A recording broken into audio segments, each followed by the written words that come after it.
আসসালামু আলাইকুম এভরিওয়ান। অযোগ্য ভালোবাসা গল্পের ৩ নাম্বার পর্ব। তো চলো বেশি কথা না বলে গল্প শুরু করা যাক। মিতু বলল, আপনার কি গার্লফ্রেন্ড আছে স্যার? আমি বললাম, তুমি এসব জেনে কি করবা? মিতু বলল, আমি না আপনার স্টুডেন্ট, আপনার সম্পর্কে আমি কি কিছু জানতে পারি না? আমি বললাম, তাই বলে এসব কেউ জিজ্ঞেস করে? মিতু বলল, আমি করি। স্যার এখন বলেন প্লিজ। আমি বললাম, এত করে যেহেতু বলছো তাহলে শুনো, আমার কোনো গার্লফ্রেন্ড নাই। মিতু বলল, সত্যি স্যার? আমি বললাম হুম। মিতু একটু খুশি হয়ে বলল, ইয়াহু। আমি বললাম, আমার গার্লফ্রেন্ড নাই দেখে তোমার খুশি হওয়ার কারণ কি বুঝতে পারলাম না। মিতু মিনমিন করে বলল, আপনি তো আমার ভালোবাসা, আপনার গার্লফ্রেন্ড নাই তো আমার লাইন ক্লিয়ার। আমি বললাম, এই মিতু কি মিনমিন করছো? মিতু বলল, আচ্ছা স্যার আমাকে সুন্দর লাগছে না? আমি বললাম হুম। আসলে এতক্ষণ খেয়াল করি নাই যে মিতু শাড়ি পরে আসছে। এক কথায় অসাধারণ লাগছে তোমাকে। মিতু বলল, হুম অসাধারণ বললেই হলো? এটা বলতে পারেন না তোমাকে আমার বইয়ের মতো লাগছে? ধন্যবাদ স্যার। আমি বললাম, আগে তো বলছিল স্যার ডাকবা না, এখন আবার স্যার ডাকছো? মিতু বলল, আমি যখন খুশি যা পারি তাই ডাকবো। আমি বললাম, তোমার সাথে এত কথা বলতে পারবো না। মিতু বলল, স্যার আমি কিছু প্রশ্নের উত্তর জানতে চাই। আমি বললাম, হুম বলো কি জানতে চাও?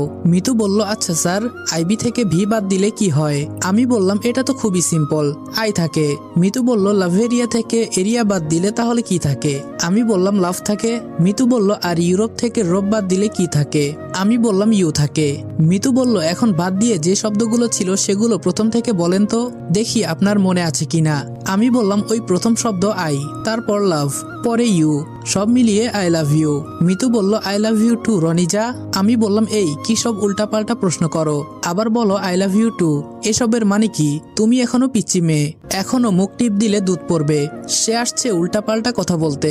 মিতু বলল, দেখেন স্যার আমি একদম পিচ্চি না।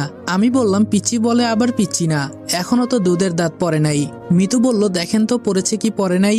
এই বলে তার মুখটা আমার একদম কাছে নিয়ে আসলো। মিতুর এই ব্যবহারে আমি অবাক হয়ে গেলাম। আর মিতুর মুখ একদম আমার মুখের সামনে, কেউ দেখলে মনে করবে আমরা লিপকিস করছি। ফারজানা বলল, কি করিস আপু তোরা? ফারজানার কথা শুনে মিতু আমার কাছ থেকে দূরে সরে গেল। মিতু বলল, আসলে আমার চোখে কি জানি পড়েছিল, এইটা স্যারকে দেখাইতেছিলাম। আমি মনে মনে বললাম, কি ব্যাপার মিথ্যা বললো কেন? আর মিতুর ব্যবহার তো আমি কিছুই বুঝতে পারছি না। মিতু আমার কাছে কি চায়? ধুর, এসব চিন্তা করে আমার লাভ নাই। আমি যাই, তোমরা দুই বোন মিলে কথা বলো। ফারজানা বলল, স্যার আপনি একটু থাকেন, আমরা একটু আড্ডা দেই। আমি বললাম, না আমার কাজ আছে। এই বলে নিচে চলে গেলাম। ফারজানা বলল, আপু মিথ্যা বলবি না, তুই স্যারের সাথে কি করছিলি? মিতু বলল, তোরে মিথ্যা বলবো কেন, সত্যি আমার চোখে কি জানি পড়েছিল। ফারজানা বলল, চোখে কিছু পড়লে চোখ লাল থাকবে, কিন্তু তোর চোখ তো কিছুই হয় নাই। মিতু মনে মনে বলল, এই রে ধরা খেয়ে গেলাম। আরে না, হয়েছে কি? ফারজানা বলল, দেখ আপু সত্যি কথা বল, আমি মিথ্যে একদমই পছন্দ করি না। মিতু বলল, আমি না স্যারকে ভালোবেসে ফেলেছি। ফারজানা বলল, কি বলিস, তোর মাথা খারাপ হয়ে গেছে? মিতু বলল, হুম সত্যি আমি স্যারের প্রেমে পড়েছি। ফারজানা বলল, কিন্তু ভাইয়া মেনে নিবে তোকে? মিতু বলল, এই জন্যই তো এত কিছু করছি। ফারজানা বলল, হুম দুলাভাই খুব কিউট আছে। মিতু বলল, আচ্ছা নিচে চল, অনেকক্ষণ এখানে দাঁড়িয়ে আছি, এখানে থাকতে আর ভালো লাগছে না। ফারজানা বলল, আমি থাকলে ভালো লাগবে কিভাবে? স্যার থাকলে ঠিকই ভালো লাগতো। আম্মু বলল, রনি এই রনি। আমি বললাম, হুম আম্মু এত ডাকছো কেন? আম্মু বলল, তোর রেজাল্টের খবর কি? আমি বললাম, কালকে দিবে। আম্মু বলল, রেজাল্ট পাওয়ার পর কোথায় ভর্তি হবি? আমি বললাম, আম্মু একটু চিন্তা ভাবনা করে দেখি। রাতে মিতুদের পড়াতে চলে গেলাম, প্রতিদিনের মতো পড়াচ্ছি। মিতু আজকে আমার সামনে বসেছে আর ফারজানা সাইটে। হঠাৎ আমার পায়ে কে জানি পা দিয়ে ঘষতেছে।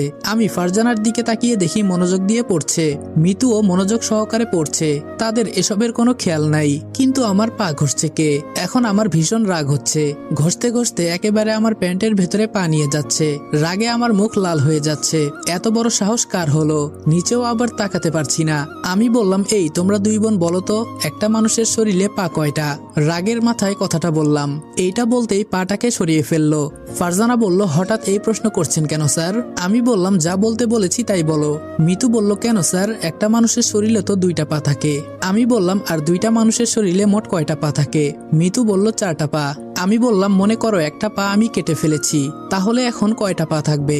ফারজানা বলল, স্যার 2টা পা থেকে একটা পা কেটে ফেললে একটা পা থাকবে, তাই না আপু? মিতু বলল, ইয়ে মানে স্যার। আমি বললাম, এখন মনোযোগ দিয়ে পড়ো, এসব যাতে আর না হয়। মিতু বলল, স্যার আমি একটু আসতেছি। আমি বললাম, কোথায় যাবা পড়া রেখে? মিতু বলল, স্যার ভেতর থেকে যাবো আর আসবো। আমি বললাম, আচ্ছা যাও। একটু পর মিতু হাতে করে কি জানি নিয়ে আসলো। মিতু বলল স্যার নেন, এইটা আপনার জন্য আমি রান্না করেছি। আমি বললাম কি রান্না করেছো? মিতু বলল স্যার নুডলস। আমি বললাম খেতে পারবো তো? মিতু বলল স্যার আপনি কি মনে করেছেন আমি রান্না করতে পারি না? আমি বললাম আচ্ছা বাদ দাও, তোমরা খাবা না? ফারজানা বলল আমরা অনেক আগেই খাইছি স্যার, এখন আপনি খান। আমি খেয়ে বুঝতে পারলাম অনেক ভালো হয়েছে। মিতু বলল ভালো হয়েছে স্যার? আমি বললাম অনেক অনেক ভালো হয়েছে, তুমি তো দেখি খুব সুন্দর রান্না করতে পারো। মিতু বলল বিয়েটা করেন আরো ভালো করে রান্না করব। আমি বললাম কিসের বিয়ে? মিতু বলল আরে স্যার বলছিলাম এই নুডলস তো বিয়ে বাড়িতে রান্না করে তাই না? আমি বললাম বিয়ে বাড়িতে নুডলস রান্না করে তোমাকে কে বলেছে? মিতু বলল তাহলে কি রান্না করে? যাক বাবা শুনে নাই তাহলে। আমি বললাম তোমার বাবাকে জিজ্ঞেস করিও বলবেনি, আর তোমার ব্যবহার আমি ঠিক বুঝতে পারছি না, আস্তে আস্তে কেমন জানি হয়ে যাচ্ছ তুমি। মিতু বলল কেন স্যার কি করেছি আমি? আমি বললাম এত কথা বলতে পারবো না, আজকে আমি আসি। এই বলে আমি চলে গেলাম বাসায়। ফারজানা বলল কি রে আপু, তুই তো আজকে ধরা খেয়ে গেছিলি, আর স্যার এমন অদ্ভুত প্রশ্ন করছিল কেন? মিতু বলল আমি পা দিয়ে ঘষছিলাম। ফারজানা বলল ওহ এজন্যই, তোর কি এটা করা ঠিক? মিতু বলল কি ঠিক কি না ঠিক এটা তোকে বলতে হবে না। ফারজানা বলল তাহলে প্রপোজ করে দে। মিতু বলল পরীক্ষার পর, না হলে পড়াতে আসবে না। সকালে ঘুম থেকে উঠে ফ্রেশ হয়ে খাওয়া দাওয়া করে দোকানে চলে গেলাম। ফাহিম বলল কি খবর রনি? আমি বললাম এই তো ঠেলাগাড়ির মতো, তোর? ফাহিম বলল ভালো। আমি বললাম আজকে না আমাদের বেতন দেওয়ার কথা ছিল, কিন্তু মালিক কই আজকে? ফাহিম বলল আজকে আসবে না, কোথায় জানি গেছেন উনি। আমি বললাম তাহলে আজকে দুইজনই থাকতে হবে। ফাহিম বলল হুম। আমি বললাম ফাহিম আমার মাথায় একটা বুদ্ধি আইছে। ফাহিম বলল কি বুদ্ধি? আমি বললাম তোর গার্লফ্রেন্ডের ফেসবুক আইডি সার্চ দে, তাহলেই তো হয়ে যায়। ফাহিম বলল পৃথিবীতে সাদিয়া নামের কত আইডি আছে তার কোনো ঠিক নাই, পরে দেখা যাবে এক সাদিয়াকে রেখে আরেক সাদিয়ার সাথে প্রেম করছি। আমি বললাম এইটাই তো ভালো, দুইটা গার্লফ্রেন্ড হয়ে যাবে। ফাহিম বলল এত গার্লফ্রেন্ড দিয়ে আমি কি করব বেটা, পারলে তুই কর। আমি বললাম না ভাই দরকার নাই, কথা বলি আর সদাই বিক্রি করি। দেখতে দেখতে 12টা বেজে গেল। ফাহিম বলল কি রে রনি, 12টা তো বেজে গেল, তোর রেজাল্টের খবর কি? আমি বললাম দাঁড়া দেখতেছি, বলে ফোন দিয়ে সার্চ দিলাম, দেখি আলহামদুলিল্লাহ পাশ করেছি। ফাহিম বলল কি খুশি মনে হচ্ছে? আমি বললাম হুম অবশ্যই অনেক খুশি। আমি বললাম হুম অবশ্যই অনেক খুশি, জিপিএ 5 পাইছি। ফাহিম বলল তাহলে তো খুব ভালো, মিষ্টি খাওয়া? আমি বললাম বেঁচে থাকলে খাওয়াবো নে। ফাহিম বলল বাড়িতে যাবি না? আমি বললাম না রে, আজকে এমনিই মালিক আসে নাই, তোরে একা রেখে কিভাবে যাই বল? ফাহিম বলল যা সমস্যা নেই, আমি একাই পারবো।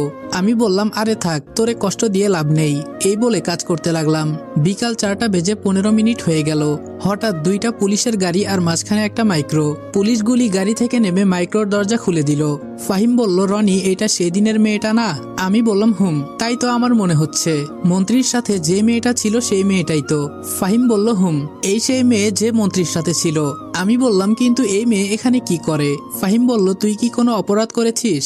আমি বললাম আরে বেটা আমি আবার কি করব? ফাহিম বলল দেখ আমাদের দোকানের দিকেই আসছে, আমার তো খুব ভয় হচ্ছে। বলতে বলতে দোকানে এসে গেল। ফাহিম ভয়ে ভয়ে বলল আসসালামু আলাইকুম ম্যাম, কিছু লাগবে? মারিয়া বলল ওয়ালাইকুম আসসালাম, লাগবে দেখেই তো আসছি। মারিয়ার সাথে পুলিশ দাঁড়িয়ে আছে। আমি বললাম জি ম্যাম কি লাগবে বলেন, আমরা দেওয়ার চেষ্টা করব। মারিয়া বলল তোকে লাগবে চল। আমি বললাম কি বলছেন ম্যাম? মারিয়া বলল বললাম না তোরে লাগবে, চল আমার সাথে। আমি মনে মনে চিন্তা করছি ওই দিন বসে বসে ফোন টিপছিলাম দেখে কি আমাকে ধরে নিয়ে যাবে। আমি বললাম ম্যাম আমাকে মাফ করে দেন, দয়া করে আমাকে পুলিশে দিবেন না, আমার মা আর বোনের আমি ছাড়া কেউ নেই। মারিয়া বলল এত কথা বলিস কেন, সাথে আসতে বলেছি, এখন আসবি নাকি তুলে আনতে হবে? ফাহিম কানে কানে বলল কি রে মামা তুই কি কিছু করেছিস? আমি বললাম হুম সেই দিন অনুষ্ঠানে বসে ফোন টিপছিলাম, মন্ত্রীর দিকে একবারও তাকিয়ে দেখি নাই, এই জন্যই মনে হয়। ফাহিম বলল ম্যাডাম মাফ করে দেওয়া যায় না, আমরা গরিব ঘরের ছেলে। মারিয়া বলল সেই কখন থেকে দেখছি কথা বলে যাচ্ছিস, আরে বলছি তো তোর কিছু হবে না, যাবি আর চলে আসবি। আমি বললাম সত্যি তো ম্যাম? মারিয়া বলল হুম, সময় নষ্ট না করে এখন চল। আমি দোকান থেকে বের হলাম, মারিয়ার সাথে মাইক্রোতে বসলাম, সাথে সাথে মাইক্রো চলতে লাগলো। আমি বললাম কিছু মনে না করলে একটা কথা বলতে পারি ম্যাম? মারিয়া আমার দিকে চেয়ে বলল হুম বল। আমি বললাম আমাকে কোথায় নিয়ে যাচ্ছেন ম্যাম? মারিয়া বলল ম্যাডাম বলছে তোরে নিয়ে যেতে। আমি বললাম ওই যে মেয়ে মন্ত্রী যার সাথে আপনি থাকেন। মারিয়া বলল মেয়ে মন্ত্রী কি রে, সম্মান দিয়ে কথা বল, ম্যাডাম বলবি ম্যাডাম। আমি বললাম ঠিক আছে, কিন্তু কেন আমাকে তার কাছে নিয়ে যাচ্ছেন? মারিয়া বলল কি জন্য তোরে ডাকছে আমি বলতে পারবো না। মনে মনে বলল বলে দিলে তুই পরে যেতে চাইবি না। আমি বললাম আচ্ছা আপনার নাম কি ম্যাম? মারিয়া বলল, নাম দিয়ে কি করবি? আমি বললাম, কোনো সময় বিপদে পড়লে যদি আপনার নাম বলে বাঁচতে পারি তাহলে তো ভালোই হয়। মারিয়া বলল, আমার নাম মারিয়া। আর তুই এত কথা বলিস কেন? চুপ করে বসে থাক। আমি বললাম, আমার নাম রনি। মারিয়া বলল, আমি তোরে তোর নাম বলতে বলেছি? আমি বললাম, একসাথে বসে যাচ্ছি, পরিচিত তো হওয়া দরকার। আসলেই মারিয়ার সাথে বসে কলিজায় একটু সাহস এলো। মারিয়া বলল, এই তোরে কি পুলিশের গাড়িতে দেওয়া লাগবে? আমি বললাম, না না, এই যে চুপ করলাম। আমি চুপ করে বসে আছি। কিছুক্ষণ পর গাড়ি একটা বাসার সামনে গিয়ে থামলো। পুলিশ এসে দরজা খুলে দিতেই আমি গাড়ি থেকে নামলাম। যাই হোক, পুলিশও দেখি আমাকে সম্মান দিল। গাড়ি থেকে নেমে তো আমি অবাক হয়ে গেলাম। এত সুন্দর বাড়ি, কি সুন্দর মাঠ, আর বাসার পাশে একটা ছোট ফুলের বাগান। চারপাশের পরিবেশটা এত সুন্দর, আপনাদের বর্ণনা দিয়ে বোঝাতে পারবো না। মন্ত্রীর বাড়ি বলে কথা, আর চারপাশে বডিগার্ড দিয়ে ঘেরা আছে বাসাটার। মারিয়া বলল, এই আমার পেছনে পেছনে আয়। আমি বললাম, জি ম্যাম। এই বলে মারিয়ার পেছনে যেতে লাগলাম। মারিয়া কলিং বেল বাজাতেই এক কাজের মেয়ে এসে দরজা খুলে দিল। কিন্তু আমি এটা বুঝতে পারছি না আমাকে মন্ত্রীর বাসায় কেন আনা হলো। বাসার ভিতরে গিয়ে দেখি। আসসালামু আলাইকুম এভরিওয়ান। অযোগ্য ভালোবাসা গল্পের 3 নাম্বার পর্ব এখানেই শেষ করলাম। ভিডিওটা ভালো লাগলে লাইক এবং কমেন্ট করে দাও। তো দেখা হচ্ছে নেক্সট ভিডিওতে। ততক্ষণ ভালো থাকবা, সুস্থ থাকবা। আল্লাহ হাফেজ।